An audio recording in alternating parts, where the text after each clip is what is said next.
Hi guys, I am अपेक्षा Rathi from NEET sport और आज से हम स्टार्ट कर रहे हैं अपनी एक न्यू सीरीज़ जिसका नाम है एनसीईआरटी एंड एग्जाम्पलर क्वेश्चंस। ये सीरीज़ आपको आपके बोर्ड में भी और आपके नीट में भी दोनों में हेल्प करेगी। आइए इस सीरीज़ के बारे में जानते हैं।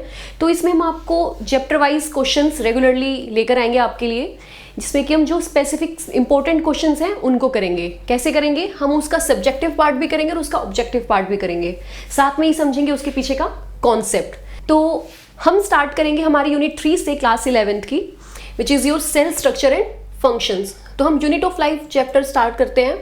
सो हमने आज आपके लिए चूज किया है question, what is a mesosome in a prokaryotic cell, mention the functions that it performs.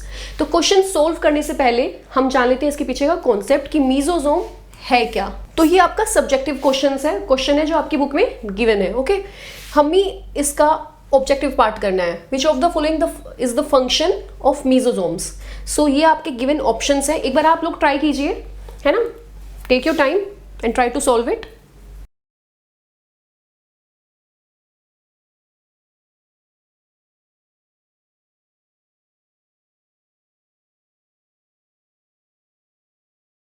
Okay, तो जो आपके ऑप्शंस हैं हमारे पास, help in cell wall formation, help in DNA replication and its distribution, help in respiration secretion processes and increases surface area, और all of the above.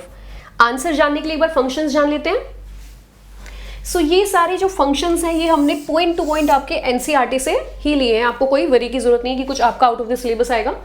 सो सबसे पहले देखते हैं कि मेसोसोम है क्या, है ना। क्वेश्चन में पूछा है, मेसोसोम की बात कर रहा है, प्रोकैरियोटिक सेल बोल रहा है ना, विच इज वेरी क्लियर कि प्रोकैरियोटिक सेल में ही मिलेगा। तो मेसोसोम क्या होता है? It is a specialised differentiated form of cell membrane called mesosome. इसको हम इनफोल्डिंग्स ऑफ सेल मेम्ब्रेन बोलते हैं। क्या है ये? एक्सटेंशन ऑफ प्लाज्मा मेम्ब्रेन है। Plasma and cell membrane similar है, कंफ्यूज मत होना। ओके, सो चलिए अब देखते हैं इसके फंक्शंस क्या क्या है। It helps in cell wall formation, जो कि आपको यहाँ पे बोला है ना। सेकंड बोल रहा है डीएनए रेप्लिकेशन में हेल्प करता है। उसका डॉटर सेल में डिस्ट्रीब्यूशन भी ये देखता है, इक्वली डिस्ट्रीब्यूट हो रहा है कि नहीं हो रहा है। ठीक है, सेकंड ऑप्शन यही बोल रहा है, which is also correct. Third is respiration secretory processes, increases surface area, है ना, surface area of your plasma membrane. So ये भी करेक्ट है। सो सारे ऑप्शन, सारे फंक्शंस मेसोसोम परफॉर्म करे। इसका मतलब क्या हुआ कि option 4 is the correct answer, है ना। अब यहाँ पे एक नोट करने वाली बात ये है कि जो बहुत ही ध्यान है, तो छोटी सी बात लेकिन ये बहुत ही इंपॉर्टेंट है। हमेशा अपने क्वेश्चन में ये जरूर ढूंढिएगा कि ये बोल क्या रहा है। Mesosomes are present in prokaryotic cell, not in eukaryotic. Okay, और एक और जो बात है कि ये एक्सटेंशन ऑफ प्लाज्मा मेम्ब्रेन है। ऐसे तो और भी एक्सटेंशंस पाई जाती हैं हमारे प्रोकैरियोट्स में, like membranes extensions which is called chromatophore. तो यहाँ पर भी आपको ध्यान रखना है इस बात का, ये भी एनसीईआरटी में ही गिवन है।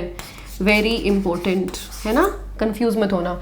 लेकिन ये किसमें पाए जाते हैं? आपके साइनोबैक्टीरिया में, साइनोबैक्टीरिया में पाए जाते हैं आपके, है ना। ठीक है, सो चलिए इसी से मिलता हुआ एक और क्वेश्चन देखते हैं। ओके, सो ये भी सेम कॉन्सेप्ट पर बेस्ड क्वेश्चन है। इसमें भी मेसोसोम की बात हुई है, ये भी मेसोसोम की बात कर रहा है ना।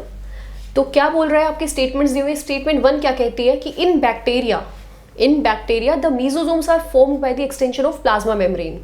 ओके, ठीक है, बैक्टीरिया की ही बात हो रही है, प्लाज्मा मेम्ब्रेन की बात हो रही है और एक्सटेंशन है। सो स्टेटमेंट करेक्ट है। एक एक वर्ड पर ध्यान दिया जाता है। अगर ऐसे स्टेटमेंट्स बेस्ड क्वेश्चन आते हैं ना, तो एक एक वर्ड को हमें पकड़ना चाहिए।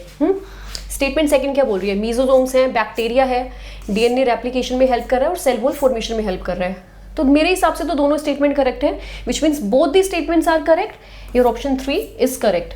अब यहाँ पर एक कैच करने वाला पॉइंट ये है, अगर हम ये यहाँ पर इसको चेंज कर दें, है ना, इसको यूकैरियोट कर दें या किसी स्पीशी का नाम लिख दें या प्रोकैरियोट में किसी और का नाम लिख दें। अगर बैक्टीरिया ना लिखेंगे तो कुछ और लिख दें, हम किसी आर्की बैक्टीरिया लिख दें, यू बैक्टीरिया लिख दें, है ना, तो आप लोग कंफ्यूज हो सकते हो, है ना।